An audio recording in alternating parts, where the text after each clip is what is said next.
We're reading from Srimad Bhagavatam, Canto 4, Chapter 27, Attack by Chandavega on the city of Puranjana, verse 20. Daurabhagyenatmano loke Vishruta durvageti sa Yatushta rajarshayetu Vritadat puravivara.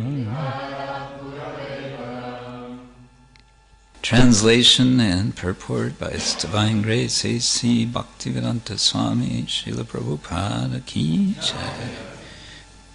Translation: The daughter of time, Jara, was very unfortunate. Consequently, she was known as Durbhaga, ill-fated. However, she was once pleased with a great king, and because the king accepted her, she granted him a great benediction. Purport: As Bhaktivinoda Thakur sings, Shabashukka Bhagala, all kinds of happiness disappear in old age. Consequently, no one likes old age or Jara. Thus, Jara, as the daughter of time, is known as a most unfortunate daughter. She was, however, at one time accepted by a great king, Yayati. Yayati was cursed by his father-in-law, Shukracharya, to accept her.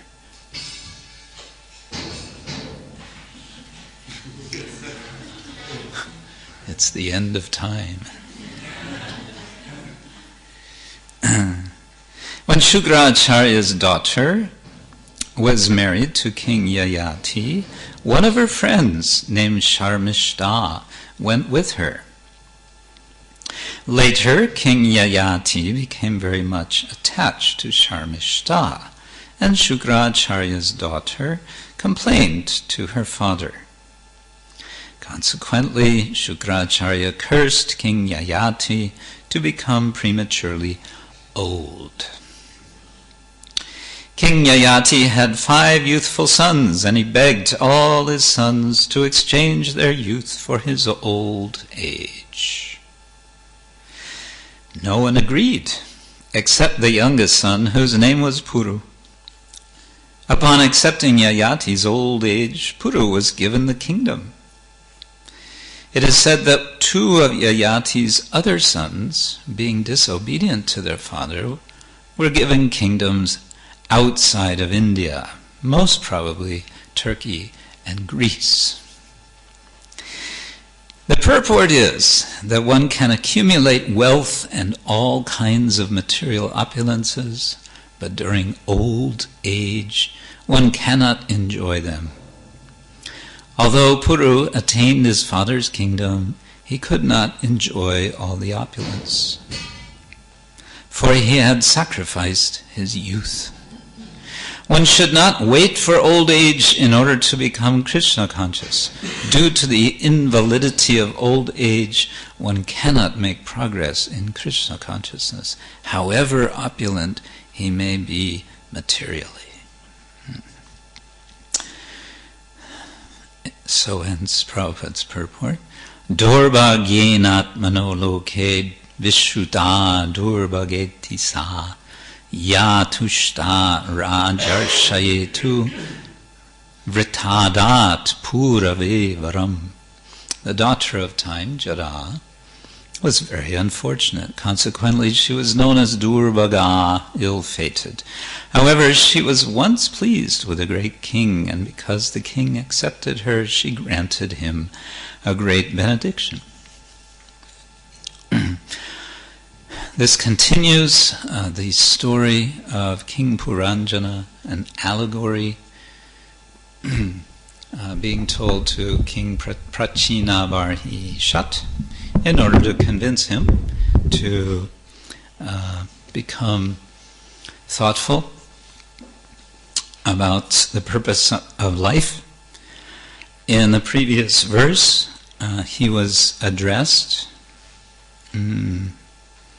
Yes.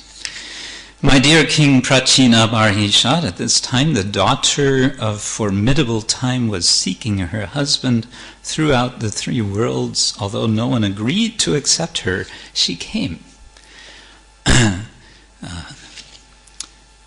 So this daughter of time is being offered and not being accepted. But as it will turn out, she will be forced upon everyone. Everyone will have to accept this daughter of time. Daughter of time means very closely related to time. Relationship, family relationship, it's all an allegory, but in the allegory, one thing we see is relationships. And there is a family relationship, a kinship between time and the daughter of time. And the daughter of time's name is Jara. And Jara means old age. And old age is identified in the discussion that's referred to in the purport here in the 9th canto as Virupa Karani, as she who disfigures one, she who causes disfigurement. So the body, which is a very nice form when it is young, continues to be very nice through youth, and gradually, by the force of time, together with his daughter Jara, the body becomes disfigured and becomes dysfunctional, as some of us have noticed as we get older. It becomes more and more dysfunctional. And as Prabhupada says in the purport, because of this dysfunction of the aged body, it becomes incapable of helping us in developing Krishna consciousness. And therefore Srila Prabhupada would often quote a verse from the Bhagavatam, Kaumaram Acharet Pragyo, Prahlad Maharaj saying, Kaumaram Acharet Pragyo Dharmam Bhagavataniha Durlabam Manushang Janma Tat Api Adruvam Artadam. Best thing is to start when we're young. However young we may be. Of course, the soul is eternally young. And so one should also not be discouraged if one is starting late in life. Because the soul, after all, has no age. And therefore, although Prabhupada says one cannot make progress in Krishna consciousness, elsewhere he will say one can make progress in Krishna consciousness in any condition of life. And that is, in fact, one of the messages of the Bhagavatam as a whole. The Bhagavatam is a book of hope. Although it is sometimes painting very dark pictures, as we are getting here, it's also giving hope. Or rather, more importantly than the dark picture, or because, or based on, or above, whatever, the dark picture, there's a bright picture, right? A very bright picture of eternal life in Krishna consciousness. So let's see what details are being given here. The daughter of time was very unfortunate. The word Dorbhagya is in the verse, and also the word Dur-bhaga, unfortunate. Bhaga is related to the word Bhagavan, or rather Bhagavan is related to Bhaga, and Bhaga means share, as in a share of a cake or a pie or something you divide up. And from that we get bhakti, and so bhakti is about sharing, exchanging, sharing shares. And someone who has a lot of shares of something is called a rich businessman, is called Bhagavan. And the supreme the supreme being, the supreme personality who has all the shares, actually, although he allows us to think that we have some shares, he is known as Bhagavan, Svayam Bhagavan. Ete Changsa Kala Pungsa, Krishna's tu Bhagavan Svayam. Among so many Bhagavans, this is Bhagavan himself. Who? It is Krishna. But here and then Bhagya, the word Bhagavan is having shares, and Bhagya is related to that, and so one who is fortunate is called Bhagyavan. How is the verse? Brahmanda bhumite kon Bhagyavan Jeev Guru Krishna Prasade Paya Bhakti Lata Bija. Yes. One who is fortunate, however much one has been wandering through this world, this cosmos, one is fortunate at it's a definition of good fortune, you can say. It is a definition of good fortune. One becomes fortunate when and only when, or if and only if. It's like mathematical proofs or geometrical proofs. If and only if X, Y, Z. If and only if one has received the seed of devotion, of the creeper of devotion, which is given by a team. There is a team. It's teamwork. Spiritual life is teamwork, starting with Krishna, the supreme fortunate one, the supreme person, Bhagavan. He works in a team. He works together in a team together with his servant, who is designated as Guru, because Krishna is Adi Guru, and then he engages others as Guru in order to help him to get us, get planted within us this seed of devotion, from which then we can, by climbing up this creeper of devotion, we can reach the lotus feet of Krishna. There's this story mentioned in the purport. It's a rather complex story, but one interesting feature of it, which is more elaborately told in the 9th canto, is about Yayati.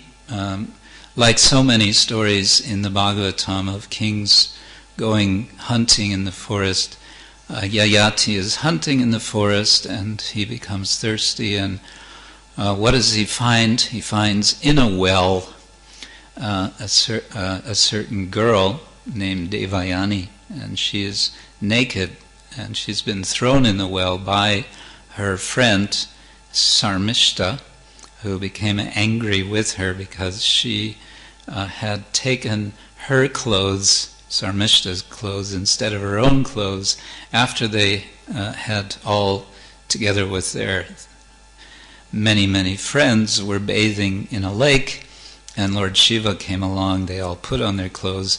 Devayani put on the wrong clothes. Sarmishta became angry. They got in an argument, and Devayani ended up in a well, only to be found by good fortune by this King Yayati, who then saved her, and she was very happy. She said, "You have taken my hand," and this is one expression in Indian languages of marriage. To take a girl's hand is to marry that girl. So he gave her hand for her to get out of the well, and in the process she said, "Ha! now we're married. And he said, really? Oh, okay. She said, yes, it must be by destiny. Although he was, she was a Brahmin and he was a Kshatriya.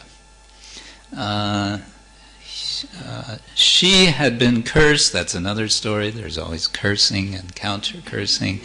She had been cursed not to marry a Brahmin by Kacha. And Kacha was a student of her father, Brigu, was it? Correct me if I'm wrong. Kacha, yes, Kacha was a student. He was a son of Brigu. He was the student of Shukracharya, who had come to Shukracharya in order to get the Mrita Sanjivani mantra, the power to bring back life after having been killed. I always wondered about this when I was very small. I, like, well, perhaps not all of you, in my family, we were brought up very much on television, and as the one-eyed guru, and there were lots of cowboy shows, and there was a lot of shooting, and the good guys, they would get shot, but they would never die. They would, get shot in the arm, and then they would just, get the bullet removed, and then they were okay again. The bad guys got killed. The good guys didn't get killed. And I always wondered about that. How is it that the good guys never get killed?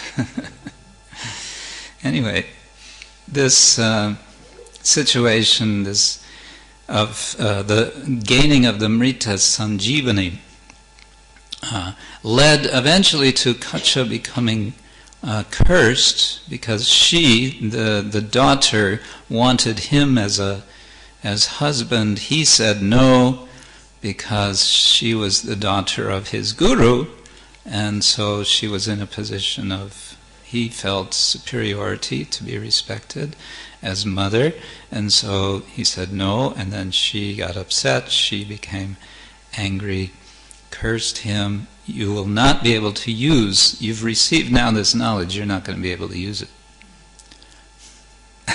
After all that effort he went through. And then he counter-cursed her, and the counter-curse was that she would not be able to marry someone of her rank, of a Brahmana. And so, now she's being pulled out of a well by a Kshatriya. And so she says, it is destiny, we must be married. So, okay, they marry, but then this leads to more problems. Marriage, I have to say, in the Bhagavatam, is mainly fraught with troubles. There's a message here somewhere.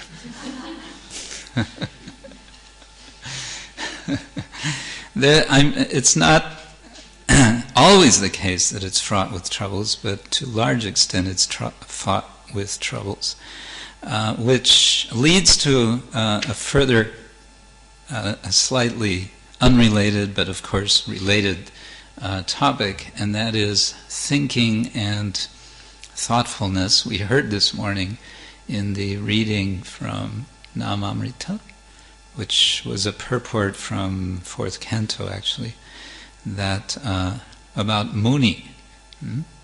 That a Muni is someone who is thoughtful, in contrast to a devotee. A devotee is thoughtful. A devotee is a Muni is thoughtful. In contrast to a non-devotee who is speculative. As much as a devotee is thoughtful, a non-devotee is speculative. I think that was the statement. Yes. Which raises lots of questions. What is the difference between thoughtfulness and speculation? Well, thoughtfulness for a devotee is, or reflectiveness, thoughtfulness is, first of all, reflection about one's actual condition in this world and the condition of this world. All of this discussion is about the dangerous condition that we are in. Srila Prabhupada said in one lecture that this world is no place to stay. It is contaminated. It is. He gave the example: you come to some place, and the health officer says, "This area is contaminated. Everyone out." And so, you hear that there's plague in some place, then you leave. I was recently hearing a discussion about Isaac Newton, that in the 16th century the plague broke out in England, and he was in Cambridge at the time. This was 17th century, in the late 17th century. He had just finished his schooling at Cambridge. He went away from the city to go to his home in the country for a year and a half to get away from the plague. So, and there he thought for a year and a half. He thought deeply. And the history goes that as a result, mainly of that thinking that he did for a year and a half at home, he came up with his laws of motion, which later became so revolutionary. But my point here is that one thing that is the practice of a thoughtful person, of a devotee, is to be thoughtful about the dangerous predicament that one is in, and therefore the plans that one makes are not plans to stay here. The non-devotee is making lots of plans, and one might say is very thoughtful, but actually that thoughtfulness is being speculative, and the speculation is that somehow or other, I will be able to remain here. The devotee understands you can think all you want, you can make all the arrangements you want, you are not going to be able to remain here. And so what kind of planning, what kind of thoughtfulness is that of a devotee? It's making plans how to get out, how to escape this world. There are many stories about devotees escaping from the complexities of material life, social life. We were discussing this in our Chaitanya Charitamrita class yesterday. Chaitanya Mahaprabhu, of course, took sannyas, and there's a well-known story of Shankaracharya, how he managed to take sannyas despite his mother's request that, her rejection of his request to take sannyas eventually turned around into a situation where she was kind of forced to agree to let him take sannyas. Namely, he was bathing in the river, he was attacked by a crocodile. While he was in the jaws of a crocodile, his mother on the bank of the river was probably screaming in agony, "Help, help," no one was coming to help. Shankara called out to his mother, "If you give your permission for me to take sannyas, will you now, then maybe this crocodile will release me." "Yes, whatever, just so that you will live." And sure enough, the crocodile opened up, and Shankaracharya was released. And then he immediately left home. And there are other stories. There's one about Surdas we talked about. He is said to have been blind from birth, and his family thought, how unfortunate we are to have this blind boy. He is the cause of misfortune in our family. One day the father received a gift or a payment of 2 gold coins. It was like a fortune for him. He took the money and he put it somewhere in the house, but lo and behold, a rat came along and grabbed that and put it somewhere else, so the father couldn't find it. The son, Surdas, knew, although he was blind, where the money was. So he asked his father if he made a deal with him. If I tell you where that money is, will you let me leave home? His father said, sure. Because he was thinking he was the cause of the misfortune. So yeah, hey, go wherever you want. So he found the money. When he found the money, the father thought, actually, this boy is good to have around. And so he said, no, I think you should stay here. No, you have promised you to let me go. What could he say? Okay, so he let him go. And then he stayed some kilometers away, but the reputation of him spread, that he was a diviner. He was able to see, although he was blind. And the point is made about Surdas, that his so-called blindness actually allowed him to have real sight. He was able to always be connected with Krishna. So his fame spread, and everyone would come to him to help find their lost whatever, their lost cows, their lost, whatever. And so suddenly he became rich. But being Surdas, he gave all of that up. In fact, he gave it to his family, the story goes, and then he left and joined the Hare Krishna movement. Haribol. Jai. Okay, thoughtfulness. So thoughtfulness is making plans to, get ourselves out of our condition of bondage. And so what does that mean? While we are engaged in the world, what are we thoughtful about? Well, of course, we're thoughtful about what it means to be a servant of Krishna. That doesn't mean that we just sit around and think, what does it mean to be a servant of Krishna? No, it means that we become reflective about our service to Krishna and how that is pleasing to Krishna, how to improve the service, how to connect, how to make the connection to Krishna. Thought, generally we think of thought as something analytical. We cut things and slice them and take them apart. That's analysis. And that's the problem of the non-devotee, or it tends to be, that they can analyze the world to the point where they become disabled.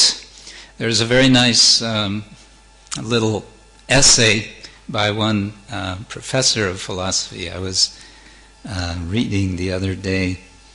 This professor was kind of making fun of different dominant philosophies in the world, starting with, one of them is Marxism. So he gives an analysis that according to Marxist philosophy, following the arguments of Marxist philosophy, why one should not be a gardener. And then another analysis he gives according to another philosophy, which is existentialism. Why one should not practice gardening, why one should not actually go out and work in the garden. And then there's 4 or 5 of them. The last one is analytical philosophy, which is dominant in Oxford. Analytical philosophy, they're very concerned to analyze the meanings of words. And so in this philosophy they say, gardener? What is a gardener?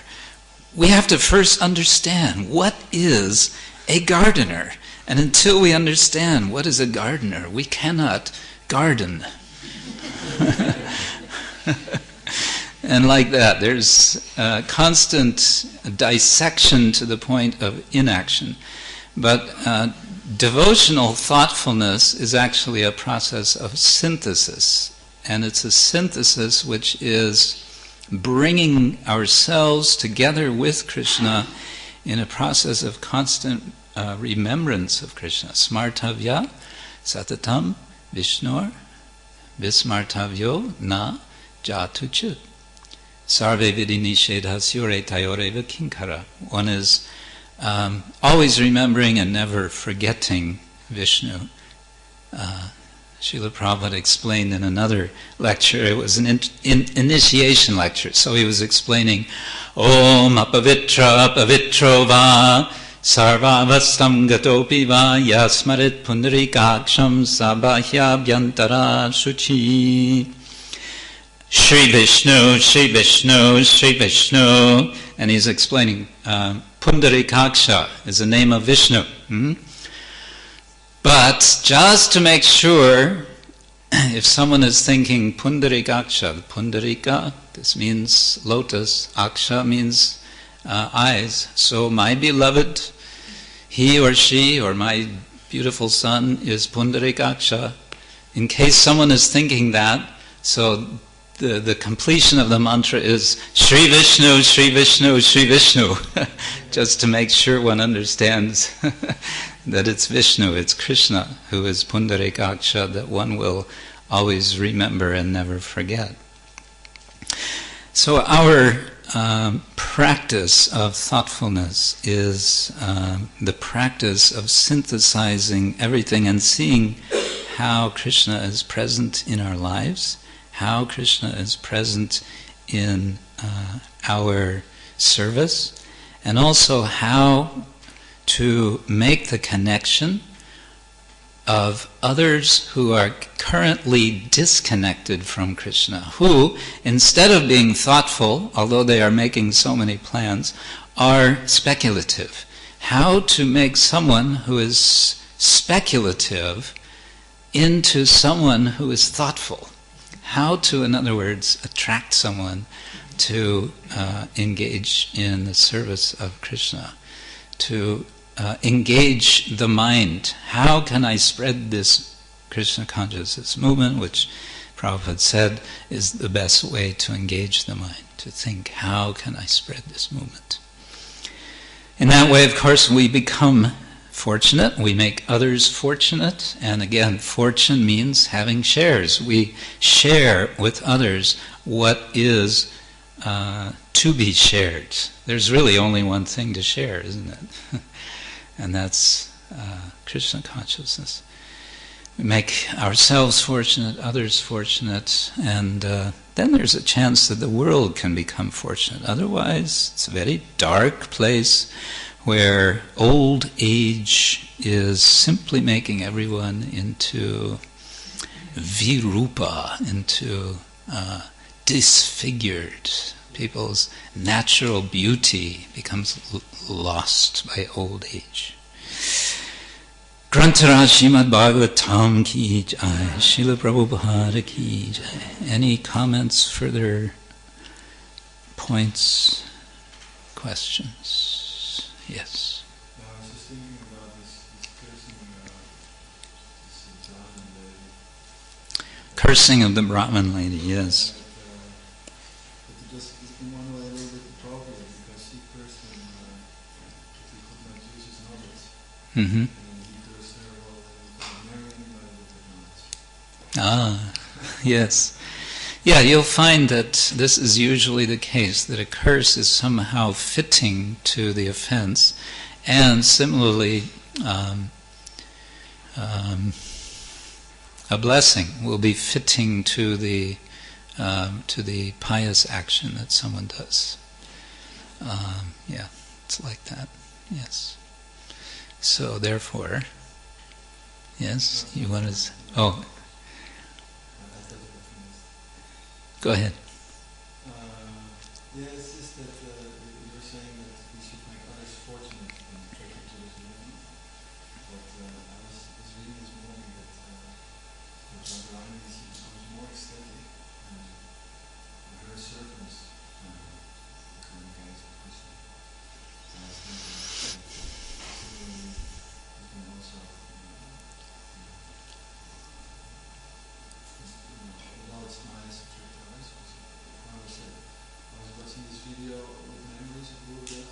Hmm. So you can also appreciate the devotees. The devotees also appreciate. Yeah. So instead of pleasing, you can also sort of share the mercy. So Hmm. profit is good. Yeah. Yeah. Good point. Yes, it's sharing the mercy which we already have amongst those who can appreciate it. Yes, that's true. What is that saying? Charity begins at home. Yes. So that we do. However, our society as a whole, we don't want it to become a bubble. So sort of a bubble in which we're all very blissfully Hari Bol chanting Hare Krishna, and the rest of the world out there is on the Titanic sinking, That's not our philosophy, is it? But you're right, you're absolutely right. Sharing begins at home just as charity begins at home. Good. Yes. Charity begins at home, but it doesn't stop there. Right. Charity begins at home, but it doesn't stop there. Good. Yeah. Right. Let's see. Parthasarthi Prabhu, you have any exciting Iraq stories for us? Huh? Oh, you're full of such stories. Okay, then. Thank you all very much. Srila Prabhupada ki jai. Grantaraj Srimad Bhagavatam ki jai.